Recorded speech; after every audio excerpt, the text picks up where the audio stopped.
මේ ලෝකයෙහි මිනිස් ආත්ම භාවයක් ලබා ගැනීම දුෂ්කරය. එසේම එසේ ලබාගත් මිනිස් ආත්ම භාවය රැක ගැනීමද දුෂ්කරය. කල්ප කෝටි ගණනකින් සදහම් දෙසන්නෙකු සොයාගත නොහැකි බැවින් සදහම් ඇසීමද දුෂ්කරය. බුදුවරුන් කප් කෙලසුහස් ගණනකිනොත් ලොව පහළ නොවන නිසා බුදුවරුන්ගේ ඉපදීමද දුෂ්කරය. ධම්මපදය බුද්ධ වග්ගය. සසරක් ලාභති එහි පවුපින් පොදි බාන්දිති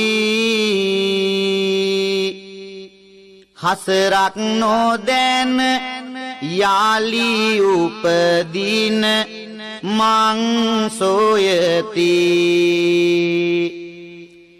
විතරක් තමන් ගැන පමණක් වග කියති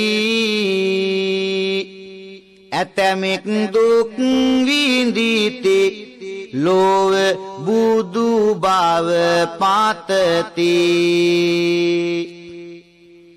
තෙරුවන් නැමද සිහි කර ගුණ ආසමාන සරුපින්කේතක් වන්නට දිවි රාජදාන බුදු බව පැතු දුක් විඳිමින් ඇතිමාන ඉති කුමරිගේ කතාවත් ඇසුමට ඕන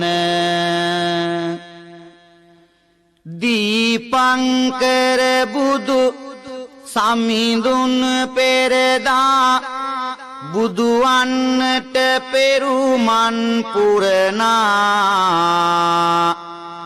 තාපස වේසෙන් මී අඹ සෙවනක දැහැන්ගතව බවුනුත් වඩනා දැහැන්ගතව බවුනුත් වඩනා